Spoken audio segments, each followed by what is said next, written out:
बिस्मिल्लाहिर्रहमानिर्रहीम, अस्सलाम वालेकुम। मैं हूं मखदूम शहाबुद्दीन पीर। 2 फरवरी 2026 का आगाज़ हो चुका है। रात के पिछले पहर इस वक्त मैं आपसे मुखातिब हूँ।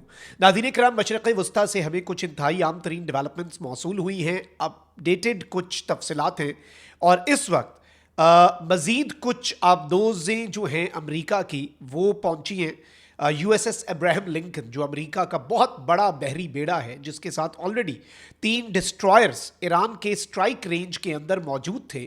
अब एक तरफ वेस्टर्न मीडिया ने ये खबर चलवाई है कि वेस्टर्न मीडिया पर ये खबर चलवाई गई है कि ये जो अमेरिका का पूरा बहरी बेड़ा है और अमेरिका की जो एक फ़ौज अमेरिका ने ईरान के करीब लाकर खड़ी कर दी थी वो पीछे हटी है। लेकिन वहीं दूसरी जानिब जो डेवलपमेंट्स हैं वो एक और ख़बर दे रही हैं और ख़बर ये है नाज़रीन इकराम की टोमाहॉक मिसाइलों से लेज़ आबदोज़ें जो हैं वो यूएसएस अब्राहम लिंकन की मज़ीद मुआवनत के लिए इस वक्त पहुंच चुकी हैं।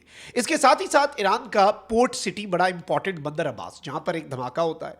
इनिशियली सोशल मीडिया रिपोर्ट्स आती हैं कि IRGC के कमांडर जो हैं वो इसमें मारे गए हैं। ईरान ने इसे रिफ्यूट किया, लेकिन अभी तक ईरान ने इस हमले की वजूहात जो हैं वो पब्लिक नहीं की। अब बंदर अब्बास में एक मरतबा फिर कुछ घंटे पहले धमाके हुए हैं। रात गए कुछ इंतहाई अहम तरीन तफसीलात हैं जो आपके सामने रखनी है, लेकिन उससे पहले वही दरखास्त जो इससे पहले कुछ ब्लॉग्स में आपके सामने रखी कि अगर आपने अभी तक हमारी इस वीडियो को लाइक नहीं किया तो लाइक ज़रूर कर दें, क्योंकि हमारे चैनल को भारत, अफगानिस्तान और पाकिस्तान मुखालिफ मुतअद्दिद अकाउंट्स की तरफ से रिपोर्ट किया जा रहा है। इस रिपोर्टिंग का असर ज़ाहिर इस तरह से होगा कि लाइक करें, एक के बजाय ज़्यादा से ज़्यादा कॉमेंट्स करें, ये बहुत इंपॉर्टेंट है। अब आ जाते हैं नाज़रीन कराम खबरों पर। अब सबसे पहले जल्दी खबरों का जायजा ले लेते हैं नाज़रीन कराम। ईरानी वज़ीर ख़ारजा अब्बास अराग़ची ने एक बड़ी इंपॉर्टेंट स्टेटमेंट दिया। ऑल्दो ईरान के सुप्रीम लीडर जो हैं उनकी तरफ से वाज़े अंदाज में ये कह दिया गया कि भाई हम एक पूरी जंग की तैयारी कर रहे हैं और ये जंग अमेरिका, इसराइल और ईरान की नहीं बल्कि पूरी मशरिक़ वस्ता की होगी और इस जंग की लपेट में पूरा ख़ित्ता आएगा। ईरान ने ये मैसेज क्लियर कट कम्युनिकेट तो किया है, but on the other hand जो हमें नज़र आ रहा है वो ये है कि ईरान अभी भी ये कोशिश कर रहा है और ईरान चाहता है कि कोई अच्छा हल निकले और शायद जंग जो है उसकी तरफ ना बढ़ा जाए। अब अब्बास अराग़ची जो है उन्होंने कहा कि वो पुरुमीद हैं कि अमेरिका से जौहरी मुआहदा मुमकिन है, लेकिन इन्होंने कहा है कि अमेरिका पर हमें एतमाद नहीं है, बातचीत मसालियतकार दोस्तों के जरिए जारी है। अब्बास अराग़ची ने कहा कि बैलिस्टिक मिसाइल और मज़ाहमती तंजीमों का साथ छोड़ने की बात नामुमकिन है, यानी हम ना तो बैलिस्टिक मिसाइल जो हैं उस मामले से पीछे हटेंगे, ना ही मज़ाहमती तहरीकें जो हैं उनका साथ छोड़ेंगे। और अमेरिकी सदर डोनाल्ड ट्रंप जो हैं वो भी ऑब्वियसली इस वक्त ईरान पर हमले की धमकियों के साथ साथ मुज़ाकरात जो हैं उनकी बात कर रहे हैं।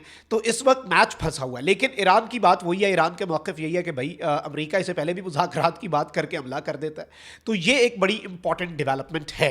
अच्छा नाज़रीन इकराम, इस वक्त सबसे अहम तरीन चीज़ जो है जो समझने वाली है वो ये है कि पहले एक खबर आती है कि अमेरिका का aircraft carrier USS Abraham Lincoln और उसके साथ जो एक पूरा स्ट्राइक ग्रुप है, यानी 3 अमेरिकी जो डिस्ट्रॉयर्स हैं वो गल्फ ऑफ ओमान पे पोजीशन थे ईरान की स्ट्राइक रेंज में, उसके बिल्कुल करीब।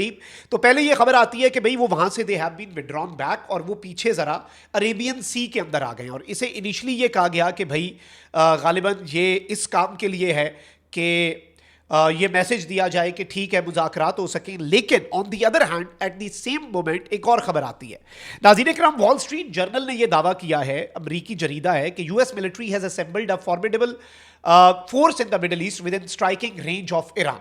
अमेरिका अब ईरान की स्ट्राइक रेंज के अंदर आ चुका है, यानी ईरान पर स्ट्राइक करने की जो एक रेंज, ऑब्वियसली आपके फाइटर जेट्स और मिसाइलों की एक रेंज होती है। तो अमेरिका ने जो हिसार लगाया है और अमेरिका ने जिस तरह से घेराव किया है वो घेराव इस जानिब एक वाज़ेह इशारा है कि अमेरिका अभी भी ईरान पर स्ट्राइक कर सकता है। अब ये खबर क्यों चलवाई गई कि USS अब्राहम लिंकन को थोड़ा सा पीछे लाया गया है, ये बड़ी इंटरेस्टिंग बात है और इसे भी देखना होगा, क्योंकि खबर ये आ रही है कि USS अब्राहम लिंकन और उसके साथ जो एक 3 डिस्ट्रॉयर्स हैं, एक पूरा स्ट्राइक ग्रुप है, उसे मजीद मजबूत किया गया है और वो ईरान की स्ट्राइक रेंज में आया है। अब जो खबर आ रही है वो ये है कि US ने 2 मजीद सबमरीन्स, जो स्ट्राइक ग्रुप है USS अब्राहम लिंकन और 3 जो डिस्ट्रॉयर्स, टोटल 4, अब एक ओहायो क्लास SSGN जो है उस सबमरीन को यहां पर डिप्लॉय किया गया है। और इस सबमरीन पे मैं आपको ये बता दूं कि 154 एक सबमरीन जो है this carries up to 154 154 Tomahawk missiles. फिर वर्जीनिया क्लास SSN जो है वो जो कि 12 Tomahawk up to 40 with upgrade, यानी यूजली अब ये नहीं पता ये कौन सी वाली वर्जीनिया क्लास एसएसएन जहाँ पे डिप्लॉय की गई है सबमरीन, अब दोस्त जो है लेकिन इसके नॉर्मल वेरिएंट में 12 टॉमाहॉक मिसाइल और इसका जो अपग्रेडेड वर्जन है वो 40 टॉमाहॉक मिसाइल और फिर इसके साथ टॉर्पीडोज जो हैं वो यहाँ पे डिप्लॉयड हो सकते हैं इस एक सबमरीन पे। एक तो ये दी गई है। दूसरी बड़ी इंपॉर्टेंट है, जो ओहायो क्लास एसएसजीएन सबमरीन है उसे भी स्ट्राइक ग्रुप का हिस्सा बना दिया और ये सबमरीन्स दोनों जो हैं they could play a key role in any operation against Iran. और जाहिर बात है अमेरिका ने अपने बेसिस को महफूज बनाना है, उसके लिए तो चले पैट्रियट मिसाइल डिफेंस सिस्टम और थर्ड सिस्टम आ गया। फिर इस बेड़े को, इस नेवल फ्लीट को, इस स्ट्राइक ग्रुप को जो अमेरिका ने यहाँ पर ईरान की स्ट्राइक रेंज के अंदर लाकर खड़ा कर दिया है, इसे भी महफूज बनाना है। इसके लिए अमेरिका डिफेंस की अपनी तैयारियाँ, क्योंकि ये कोई इस तरह का फाइटर जेट तो है नहीं कि शू करके आया करके कार्रवाई चला गया, इसे दिन लगने हैं यहाँ से निकलने में। और ईरान की रेंज से बचना ये भी इंपॉर्टेंट है और इतनी रेंज पे आना कि ईरान पे हमला हो सके, ये भी इंपॉर्टेंट है। अच्छा, एक तरफ तो ये बड़ी डेवलपमेंट है कि अब अमेरिका जो है वो अपनी जो स्ट्राइक ग्रुप है उसे मजीद मजबूत बनाता जा रहा है, वो मजीद एनहांस करता जा रहा है उसे। लेकिन अब नाज़रीन इकराम आप ये देखें कि ईरान के अंदर जो हो रहा है, ईरान में इससे पहले भी सैबोटाज अटैक्स होते आए हैं, this is not something new. Iran के न्यूक्लियर साइंटिस्ट्स को, ईरान की मिलिट्री लीडरशिप को, IRGC की लीडरशिप को, इन सबको निशाना बनाया जाता रहा। ईरान के अंदर से ही अटैक होता था पुरस्रार तौर पर, या फिर आग लग जाती है, धमाका हो जाता है और एग्जैक्ट चीज़ें होती हैं।